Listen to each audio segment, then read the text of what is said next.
Тыңдармандарым, арнама қош келдіңіздер. Шырмалған тағдыр 27-28 бөлімдері. Нермин Қазым мен Мадижені іздеп әлек. Бірақ сонда да таба алмайды. Олар Балатқа кетті. Берен ханымның денсаулығы нашарлады. Мадиже мен Қазым сыртқа шығып, дәлізде Қазым бала кездегі жарақаттар туралы және де анасы қаһарман екенін, мен жарақаттанғанда ауруханада 72 сағат бойы ұйықтамауым керегін, анам сол кезде мені бала болсам да қасымнан шықпай отырды. Берен ханым есін жинады. Қазым қатты қуанды. Анашым, сен менің мықты адамсың ғой. Жиһангер болса Мадиженің үйіне, яғни қонақ үйге келіп, Мадиже бар ма деді. Мадиже жоқ деді. Мадиже қайда екен айтасыздар ма деді. Ол Сараның үйінде деді. Сол кезде қандан сәлем Жиһангер деп амандасты. Сәлем деді. Сөйтті де кете барды. Ал Нермин болса Ахметке хабарласып, Қазым мен Мадиже жоғалды, іздеп тап деді. Ал Мадиже ауруханада Қазымның иығында ұйықтап қалған.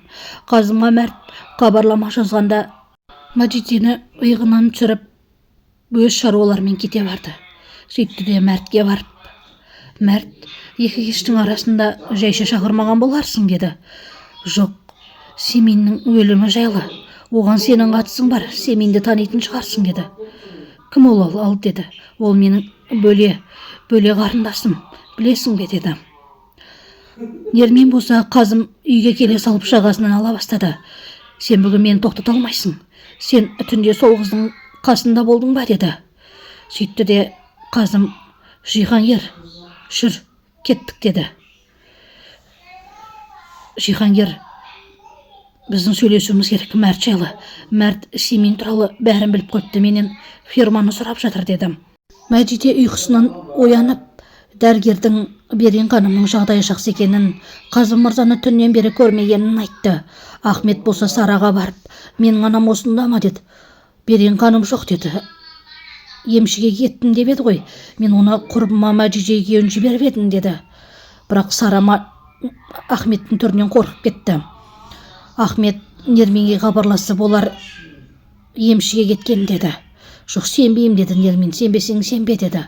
Берен енді Қазымның қайда екенін Мадижеден сұрап жатқан кезде, мен осындамын, келдім деді. Бұған бір жағдай болған. Қасыма отыршы деді Берен. Жоқ ана, менің жұмыстарым бар, шаруаларым бар, сосын сөйлесеміз деді. Мадиже Сараға келіп, кешегі болған жағдайлардың барлығын айтты. Ол Ахметтің қауіпті екенін де айтты.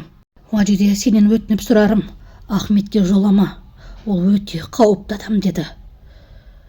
Жоқ, ол өте жақсы адам деді. Сол кезде Ахмет Мадижеге хабарласты. Кешкі асқа баратындарын айтты. Ал Нермин болса Ахметке хабарласып, үйге келуін айтты. Ахмет болса, жарайды, қазір барам деді. Ал Жиһангер болса 23-ші, яғни Тунш туралы бейнебаянды Қазымға көрсетті. Қазым Семей мен Тунштың арасында бірдеңе барын бейне жазба арқылы біліп, дереу Туншты шақыртты. Туншқа хабарласып, үйге тез келетін бол деді. Демек, Семеннің өліміне Тунштың қатысы бар. Ахмет Нерминге келді. Ал Нермин болса, бүгін кешкі аста суына дәрі қосып беруін өтініп, оған бір дәрі берді. Және де бүгінгі түнді Мадижемен өткізесің деді. Тунш келіп, Қазым Семені үйіне бекерден бекер шақырмаған шығарсың деді. Семен екеуінің араларында не бар деді. Ештеңе жоқ деді. Сен айт деді. Ол мені абайсызда, мен оны өлтіріп қойдым, пышақтап алдым деді. Сол кезде Нермин келіп қалды деді. Ал Қазым болса қатты ашуланды. Бірақ Тунш ештеңе айтпай кеткісі келіп еді, артынан Мехметті қойды. Егер де айтпайтын болсаң, Мехметті қазір қасыңа қалдырам деді. Қазым қатты ашуланып Туншты ұрып жіберді. Барлығын айтып, баяндап бересің деді. Мадиже Кокоға келіп, Коко, сені жол апатына түсірген кім өзі, айтасың ба деді. Я айтам деп жатқан кезде оны Ахмет істегенін және де оны Жиһангер видеоға түсіріп алғанын барлығын есіне түсіріп Маджиге айтпақшы болғанда телефон қоңырау шалды. Тунышты Мехметке айтып басқа жерге қамап тастауын, ешкім білмейтінше қамап тастауын айтты. Маджи Ахметпен кездесуге простой киініп бастағанда анасы: «Қызым, бұл не киінгенің?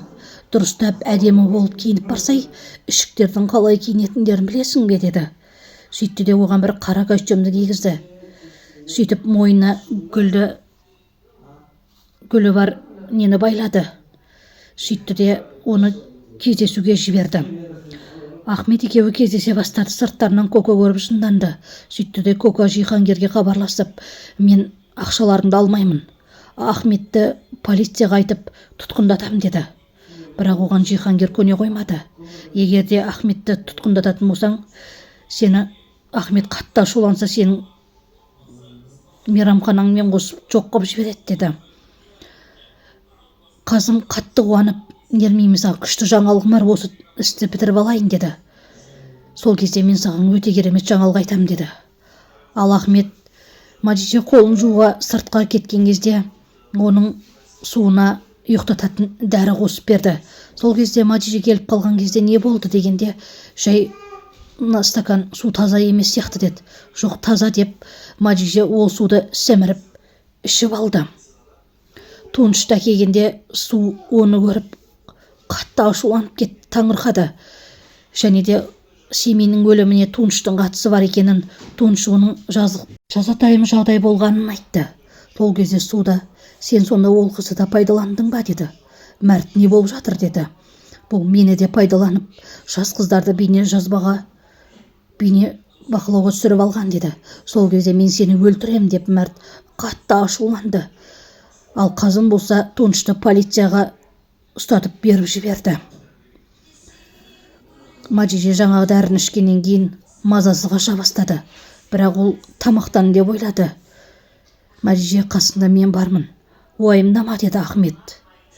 Маджиге нашарлай бастады. Қазым болса Нерминнің айтқанын есіне түсіріп Ахметтің үйіне бармақшы болды. Бірақ Ахметке қайта-қайта қоңырау шалды. Ал Ахмет болса ұйықтап жатқан Маджигені көліктен түсіріп, оны сүйреп пәтеріне алып келді.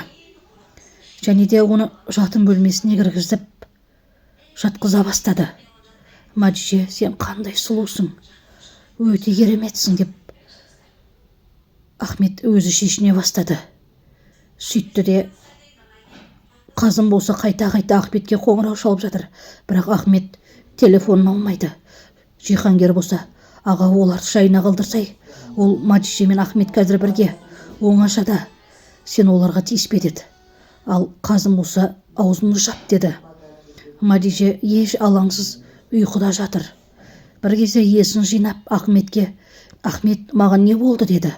«Білмеймін, аяқ асты жағдай нашарлап кетті. Аптекаға барып саған дәрі алып келдім» деді. «Неге сен мені ауруханаға бармадың? Неге мұнда тастап кеттің?» деді. Сол кезде Ахмет Маджиге киім қалдырып, есіктің тақылдаған есікті ашса, Қазым келіп тұр. Ал бірақ көзімен үйде кім біреу бар ма дегенде Қазым шолып шықты.